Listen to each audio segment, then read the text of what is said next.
Hey there, welcome back to Reddit Relations, the best channel for Reddit cheating stories. Be sure to like, subscribe, and hit the bell notification for more stories like these. Now, let's get into the video. Revenge with her AP's wife. My wife had an affair with me. I cheated again on the AP's wife. I told my wife, and now I have to listen to her and our marriage counselor tell me I'm just as horrible as she is. It's total nonsense in my opinion. I would not have cheated if she had not first cheated. My goal was to avenge myself, if that's even possible. Backstory: about a year ago, I discovered that my wife was having an affair. On our shared computer, I discovered images and texts. When I questioned her, she lied, telling me that I was making it all up in my head. Then I showed her the photocopies. She then began slowly telling me the truth. I'd had enough and called the AP's wife. She was distraught, but she was my sole source of truth in this situation. For 3 months, the affair consisted of messages sent at all hours of the day and night. My wife disabled her phone's notifications. They also got together virtually every week. Even after all of that, she wanted to stay with me. We began marriage counseling. My primary incentive, I will admit, was financial. I had just sold my business and didn't want to walk away with half of the money that represented 15 years of my life. While all of this was going on, I was speaking with the AP's wife on a daily basis. She had evicted him from the house. My wife refused to leave or give me any space at all. My phone rang one night. She normally texted, and it was the AP wife. She was having a hard night and needed to speak with someone. That conversation led to some flirting back and forth, and then I told her I was going to stop by. She stated that she would appreciate it. So I went over there and drank the AP's beer in his living room with his wife. This went on for approximately a month. It came to an end when I told my wife after a heated dispute. Look, I know this is a horrible scenario, and I should probably pack my belongings and leave. I understand that this isn't a mature way to deal with an affair.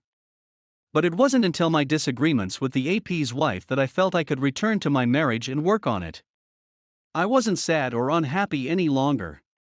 So, am I mistaken in thinking that this is retaliation? Is it justifiable? P.S. The other couple, by the way, ended up staying together. Story 2. I discovered my 18-year-old wife cheating on me. We began dating in the fall of 1997 or the spring of 1998, but I've never been able to pinpoint when the two of us became an official we. We kissed in 1997, but we were quite loose for a while. We'd go on dates with one other, then with other people, then back together, and began spending more and more time together until there was definitely us by the summer.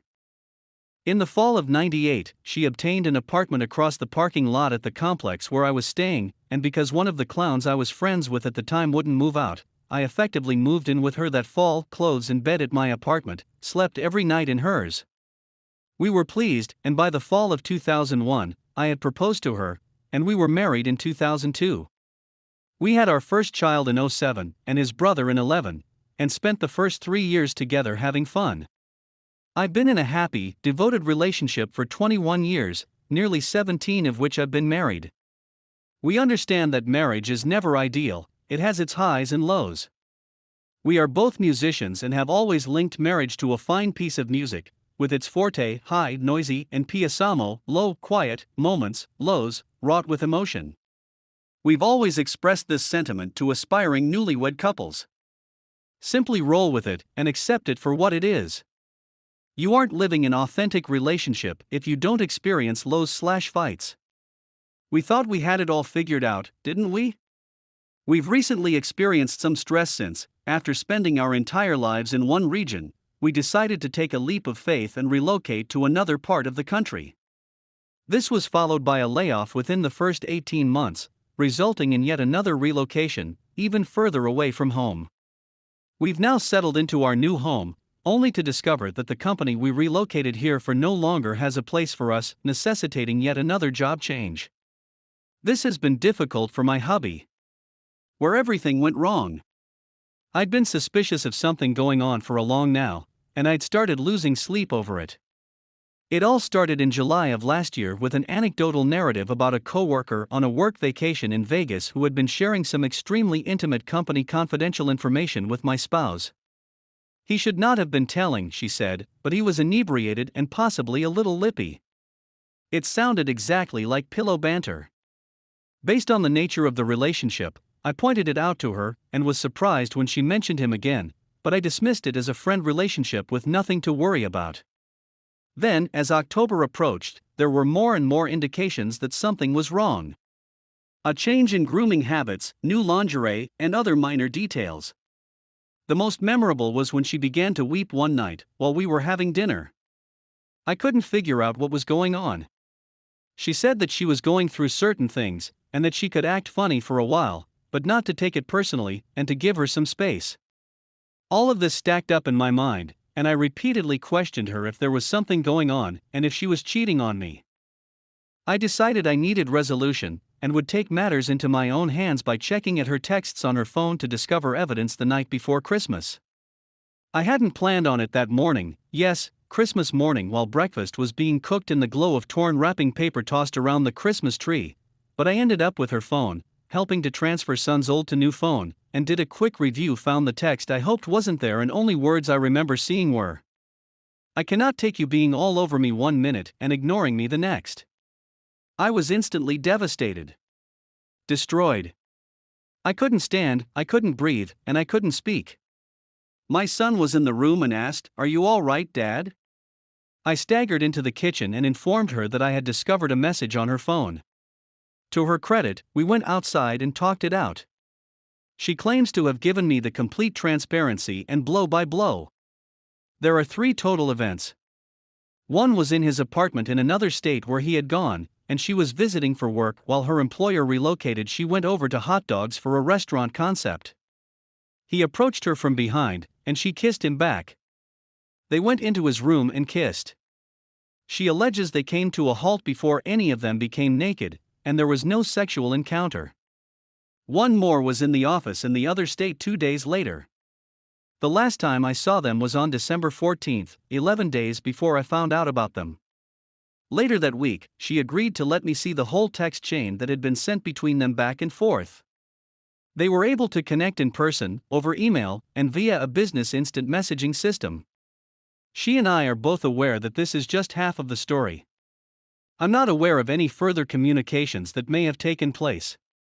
As I understand it, the idea that they had not been confirmed had been proven incorrect. She informed me that they had ended their romantic connection, but that they would continue to communicate via work and the commercial relationships that they needed. The original plan was for them to communicate through intermediaries, but this rapidly degraded, and they were back to using email and instant chat. I informed her that I need notification when they were finished. She needed to take drastic steps to end the connection in order for me to be able to sleep at night and figure out what I needed to do next. I couldn't think of anything more to say, and to no one's surprise, I was devastated. I was miserable and hopeless at the time. I wasn't angry with her, but I couldn't stop myself from wondering why. What was the underlying cause of this event? I've done nothing but love and be patient with her over the years. She even admits she is not the easiest to live with. While others had failed, we had a fantastic time together and understood when to give each other space. It was a success where others had failed. We returned from our vacation to the other coast to meet family for the holidays, and after a few weeks, we decided to go to couples counseling together. Surprisingly, she found this to be a time-consuming task. I compiled a list of potential therapists and told her of my preferences. She said that she preferred a female therapist and took her time selecting one. In our first session, it looked like we were working in lockstep to identify a path ahead, but we were really walking on a landmine. The procedure was discussed, and as we were talking about it, our therapist added, "This is what we will do if this is what you truly want." For some reason, this made my wife re-evaluate what she really wants in life. The reason why she decided to act on her emotions and sentiments for another guy despite the fact that she was married to me was something she needed to comprehend. Specifically, she sought a break from couples counseling, indicating that each of us needed to focus on themselves first, and that she was particularly concerned with the subject why. This was a painful experience for me. After all, how could she possibly be unaware of what she desires? When you combine this with the fact that, despite my repeated and explicit requests that she terminate her relationship with him, even though it was no longer physical and was legal, she continued to have a friendly/fraternal contact with him, the situation becomes even more dire. Then there come the extra blows, which absolutely ruin my condition of affairs. On Thursday, January 17th, I'm bringing my children to basketball practice and inviting her to accompany me. She declines, stating that she would be working late that night. She isn't there, so I drive by her job, hoping for a quick embrace and kiss. I am desperate for affection in this environment. Her office is dark, so I assume she isn't there. In response to my question, she says she had just departed for a forgotten waxing appointment when I approach her with the situation. A photo of a text message from him that reads, "Hide in the kitchen if I promise not to kiss you," is discovered on Friday, January 18th. She answers, "Count to 10, and I discover the text on Saturday, January 19th. My first strategy is to inform her that if she doesn't stop, I'll be out of here the following day. Upon our future meeting, she informs me that she took care of it. She didn't do anything, and I found out about it just a few days later. On Monday, 1/21, she sends a text message to him and a group of employees. I'm not sure what the text said, but I do know that she sent him a text message. She came home early from a work trip on Wednesday, January 23rd, which was uncommon for her given her schedule. I've been acquainted with her for quite some time. I can barely remember a few instances in which she got home early from work, let alone from a business trip, and I was surprised. The 24th of January is a Thursday. She joins her colleagues for a happy hour to pay tribute to a colleague who is departing the company. She speculates that he could have arrived ahead of time, and she later acknowledges that he did, but she chose to ignore him, and the two of them did not contact. Yeah, okay. Sarcasm. This was the night she decided to switch off the Find My iPhone app on her phone. In spite of location services being turned off, I never could tell where she was. A text message from my wife to two of her friends at the party was discovered later, in which she pleaded with them not to skip out, explaining that she, my wife, had booked this happy hour just because he was coming, and that they should attend as well. She didn't make up this story about his showing there by chance. She planned the event deliberately for him to come. These encounters have utterly ruined me on an emotional level. With the first infidelity, she not only brought me to my knees, but she then continued to stab me in the heart with a series of repeated traumas. Despite the fact that I have wept more than I thought humanly possible, and that I have even spoken with her my transient, and oh so fleeting, thoughts of suicide, I've talked to my therapist about this, and I'll be fine. She has continued to act in a selfish and insensitive manner. Despite the fact that I was aware of what was going on, I chose to behave in a passive-aggressive way.